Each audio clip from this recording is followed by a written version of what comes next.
suppose I should be using wool wax. A couple of people have asked a couple of questions, and a couple of people have made a couple of comments. Why am I using white grease? Because that's what I've got closest to where I'm working. And it's also really cheap. The fluid film is 10 bucks a can right there. But the problem with fluid film is real simple. The company that makes it in South San Francisco, the small family-owned company, is hard to deal with. And therefore, you start looking elsewhere, just like if your mate, if your vehicle, if your check engine light's on and it's hard to deal with, you just go shopping somewhere else. Don't we know about that? So a couple people have asked me about the odor over the years, and it might smell like mint to you, but this stuff is manufactured. I didn't ask the fellow, Bob at Kelsport Products, where it's made, but I think he makes it locally. He's got some company that mixes up chemicals, and you give him the formula, and you test it, and you sniff it, and you spray it. I will be using this stuff, and I'm going to speak to this deadbeat that owes me the money. I'm also going to look for a plasma cutter. There's a YA2230 on Craigslist. One guy mentioned a Forney machine, probably all made in China. There's Hypotherm, made in New Hampshire. Big money. I think I'd like to go up to 1/2 inch for cutting. That way I've got a machine that's of adequate size. I probably won't cut 1/2 inch very often. It's pretty massive stuff. What I've been doing here on this G5 is I had a grind in the back brakes. I didn't find anything wrong. I took it apart. I rotated my tires, upped my tire pressure a little bit, cleaned off the nuts and put some white grease on it because it's $2 a can for CRC white grease at Walmart versus $10 a can for the fluid film. I'm not sure if this fellow at Kelsport Products is going to be putting it in a can like that. Well, we'll see. What have I done here? I'm going to maybe clean the windshield on this thing. And I was thinking of putting that outlet on. It's 10 o'clock at night. Yeah, the clock on the wall says 10 o'clock. And my buddy Gaylord was talking about the control arm. He says, replace the whole control arm because the bushing slips out of it. It's a common problem. So which one do I buy? The $35 one from Rock Auto, the $75 mid-range one, or the $130 one? This is a beater car. I just bought this car to beat around for the winter, and I'll get something better in the spring. They hold the inner fender to the bumper extension on with 3 screws here. 1, 2, 3. On the inside, they hold it on with 1. Well, guess where the failure point is? The one screw. Well, one screw holds, but the weight isn't distributed enough, and as soon as you bump into something, off it goes. Nice. That's the problem with all these cars now. They're so flimsy. To get better fuel mileage, everything is so plasticky. I had another question to ask also. Let me just pop the hood. Clunk. One thing about my channel is I don't BS, I don't make stuff up, I don't fib, I tell it like it is. And I see something I don't like, I tell you about it. I'm going to try to keep it on a modicum of a level. But this thing rattles when it's cold. The timing chain guides are probably worn, but whoever owned it didn't maintain it, didn't change the oil, and they got away with it because they sold it with 60-odd thousand miles. I think my idler is making a little bit of noise, my idler tensioner. And I suppose I should watch a video. I'm not going to drive this thing a lot, but still I don't want that thing seizing up on the road and leaving me stranded. It's really hard to get to. It's underneath the engine mount bracket, which is right there. The idler tensioner is, let's see if I can get this phone down here. No, I can't. The idler tensioner bolts on. Oh, God, how do you get to this thing? Whoa. Anybody want to change it for me?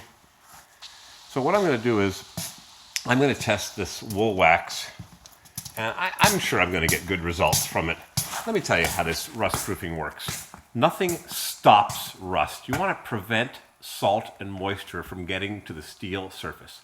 You can put on petroleum jelly, squeeze parquet, you can try paint, but paint doesn't repair. Once paint's dry, if water gets behind it, just like thick rubberized undercoating, if something gets behind it, water and salt, salt and water, it's going to corrode. And I've even had instances where water gets behind the fluid film. Not a lot of it, but you've got to touch up the vehicle every spring. You've got to inspect it. And I've been to a few garages. I've seen guys do their job on a limited basis. I've only seen a few places. They basically take the spray gun and go like this. And $100, and 20 minutes later, you're at the door. You know how long it takes me to do Suburban, for instance? This one here, which I'm not going to be doing. I got to pull the tranny on this thing one of these days. Yeah, right. If I was to do this vehicle, it would take me 10 hours. Why does it take 10 hours? Because I don't have a hoist. Well, actually I do. I've got 3 of them, but they're in storage in the other building across the other side of my driveway. 10 hours. Why 10 hours? Am I slow or am I thorough? I take out the taillights, maybe take off this trim here. I spray it everywhere, and it takes time, and time is money. Is someone going to pay me for $100 of the product? It's $200 a pail. They're going to pay me $100 for the product and 10 hours of time. How much should I get an hour? $10 an hour? It's $200. Am I going to work for $10 an hour? Like a guy once told me a long time ago when I wanted him to do some repair for me. He says, I don't get out of bed for $10 an hour. I got rent to pay and expenses and insurance and overhead, and I got to make a living. So if you're making $10 an hour, it's a different subject for a different day. You're not making a living, or 12 or 15. If I'm going to spray, sorry, I'm getting off the subject, off topic. If I'm going to spray a vehicle, a Suburban, a Corvair, a Toronado, a Honda Accord, a Suburban, a Corvair, seems like except for the Accord here, this is all a Chevy garage and one random Oldsmobile. Yeah. Okay, I like Chevrolets. You got me. It just works out that way. And Studebakers, and Ramblers, and Oldsmobiles, and Buicks, and Pontiacs. Maybe a Cadillac or a Studebaker. Anyhow, if I'm going to spray a vehicle, it's a big job, and I go around it 2 or 3 times or 4 times, and I spray everywhere. So if you're going to rust-proof your vehicle that's either from California or out west or from an old man that didn't drive it in the winter, an old lady, you've got to spray everywhere. Don't want to drill holes. I don't like drilling holes. I really don't. Pull door panels off. It's time-consuming. Drill a hole. Done. Sometimes you get lucky and there's holes in the door. You can get through here sometimes, not on this one. You can't get through this child lock thing. This door has no holes. You could spray it up here. You could maybe enlarge that real carefully. Make that hole a little bit bigger and get the sprayer wand in there. I don't think you can get it through there. You'll never get that thing back on. The rubber's probably dry. But if you want to fluid film your vehicle, or pardon me, wool wax, got to keep that in mind. Fluid film was not good to my man, Mr. Kelsport Products. So he searched for greener, woollier pastures, and he found them in Australia. Why do they use this stuff in Australia? Because they probably have some moisture or some salt water at the ocean, just like in Florida where the vehicles rust from on top. I'm going to use that wool wax in the very near future. I've still got a full pail of fluid film, and I'm going to spray a vehicle, not necessarily this one, but it goes everywhere, because when you're driving down the road at 60 miles an hour, 100 kilometers an hour, the salt spray and splash goes everywhere. It creeps and it drips and it gets into the hood. I don't think that's salt, but it sure looks like it. It gets into the leading edge of the hood. It goes down the cowl because it gets on your windshield. It goes down the cowl, rusts at the top of your cowl. It rusts everywhere. You can use baby oil. You can use whatever you want, but fluid film is made for the job. It's thick. Wool wax. I need a vocabulary injection. Wool wax. Fluid film rolls off the tongue, but fluid film's getting hard to deal with, so we've got wool wax. Wool wax gets into all the nooks and crannies, and it creeps, and as you're driving, it'll turn the corner, and pressure will force it from here and around. You'll see it creeping out. You've got to put something in there. You don't want to use bar or chain oil, used engine oil, because it's got petroleum. Wool wax has no petroleum. It's strictly an animal-based vegetarian diet for your vehicle.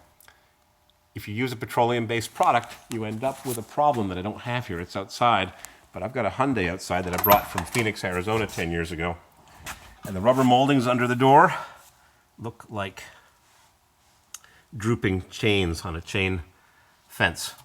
They've all bulged under the doors, under the hood. The petroleum takes a 2 or so years, year or 2 or 3. The petroleum affects the rubber. It makes it expand and swell, and nothing you can do. It's done, finished, kaput. Doesn't affect every type of rubber. Some rubbers are more susceptible to the petroleum damage.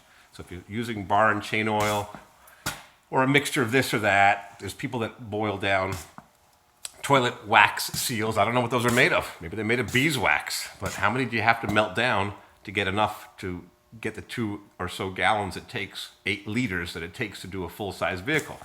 Maybe on a vehicle like this G5 Chevy Cobalt, this type of vehicle, maybe you can get away with a gallon, gallon and a half, 4 liters, 6 liters, but that's a lot of toilet wax seals to melt down. They're a couple bucks each. They're not expensive, but you've got to cut it with something also because you got to keep it warm. You buy the wool wax and it's done. It's in the pail. It's been formulated by this gentleman at CalSport, and you can read the blurb on it, but you've got to spray it everywhere, thick and rich and heavy, and you can't miss a spot because it will rust. If you spray this whole lid, if this was driving down the road and you miss this spot here, it might creep to that spot, or it might get some abrasion, or might get some road wash. You've got to keep it lubricated. You got to check it in the spring and wash it with a garden hose or a pressure washer if your water's expensive. I like using a garden hose, not the pressure washer, because the pressure washer can blast this wool wax off. As well, you want to use lots of water to flush the area. You might be saving water with a pressure washer, but my preference is a garden hose with a sprayer on the end. And wash the vehicle off in the spring. You might want to get up into the wheel lips in here and jack the vehicle up, the car, the truck. Look at that. A little bit of bubbling there, a little bit of bubbling here. But you've got to get the mud off that's inside here, because this mud will retain water, and if you drive it in the winter, it'll retain salt. And what's inside here in the 62 Corvair? Nothing. Absolutely nothing. Why? Because I washed it off when I bought this car 11 years ago. It came out of Billings, Montana. Let's see what's on this Tornado. I just bought this. Came out of Los Angeles. I bought it in Seattle, but it was just shipped in from Los Angeles. It was actually a Hemmings find of the day. There is almost nothing inside this wheel well. I'll try to put the camera in here. I don't think it's going to be able to focus. If you've got a vehicle that you fluid filmed before you drove it, was brand new, or before you drove it in the salt and the mud, and you've got a good coating in here, you've still got to clean it out in the spring. It's a messy job. It's going to take you a good hour. You've got to clean out the rear wheel lips, maybe even the front ones, depending how the vehicle is constructed. You've got to clean it thoroughly. You might want to use a soft, I wouldn't use a wire brush. Maybe I'd go to the dollar store and get a nylon brush, a disposable one, and get in there and clean it and put your hand in there. Maybe you want to wear some gloves, maybe 2 or 3 or 4 pairs, because they do tear when you hit the screws, or spot weld, or some welding slag. And you got to clean it thoroughly before and after. What do we got in here? When I brought that Blazer from Eugene, Oregon 10 years ago, it was packed full of mud. Didn't have any rust. What do we got in this Suburban? This one came from Hemet, California. An hour, is it northwest? Almost nothing in here. Nice and clean. That's beautiful. Put the fluid film in, and when you drive it down the road, maybe a dusty road even, it makes the fluid wool wax. Oh man, dope slap. Makes the wool wax stick. This oil pan on the transmission was leaking a little bit, and the dust on the road sticks to it and gives it a bit more texture, kind of like thickening up the gravy in your turkey. So I'm giving you some good advice. I'm talking from the heart. That's the way I do it. You want to buy this stuff? Look up CalSport products. Tell them Corvair Wild sent you. And if you want to buy a 5-gallon pail, 20 liters, 18.9. There's a lot in there. You can do 2 or 3 vehicles. You've got to get the professional gun. Costs a few bucks, but you want to have a car rusting. If you're not a rich person that trades in every 3 years, you get the gun, sticker, maybe you'll get some t-shirts, keychain. I've got the banners. I'm going to hang them up. You need to get the 360-degree sprayer that goes on this gun. You take off the tip, and you screw this baby on. He's also got a straight sprayer. All the accessories. I'm all accessorized. But you've got to clean it, and you've got to spray it, and you have to do a thorough job. This is not a 20-minute job or a 1-hour job. This is a multi-hour job. Even if you've got a little car, like this little Econobox disposable G5, rust is creeping up here. The salt gets in here. And I was just looking at a vehicle, a 1-year-old vehicle, the other day. 1-year-old. And it was already salt. Look at that. Creeping up and rusting through. That is structural. Just starting. That is rusted through the steel. That's why this car is going back to the auction when I find something better. But how often do you see a little Econobox like this with a 4-cylinder, 5-speed, which I like to drive, and a sunroof, and working air conditioning, and good bagels? Look at the tires on this thing. Paid $1,000 for it. Got really good tires. I just rotated them, put the more worn ones in the back. That's a whole other debate for a different day. So my advice is rust-proof your vehicle. I like using WOOLWAX because it's a new product and the man is good to me and I'm going to be good to him. And hopefully you'll do it to your vehicle so you can drive them for 10 salty winters, but you have to wash it in the spring, touch it up, scrape off any rust, maybe put some epoxy paint on it and then spray it on top with WOOLWAX because it creeps and protects and you gotta keep on top of it. Just like changing diapers or cutting your hair or shaving, you got to keep on top because things move and evolve. And I'm not reading a script because I don't do YouTube on a script. I don't like to read the script because it sounds like you're reading from a board and you can see your eyes shifting back and forth. There's nothing here. This is raw video. 10:15, the video's long enough. I just gotta find the off button now. Around here, where is it? Right there, WOOLWAX.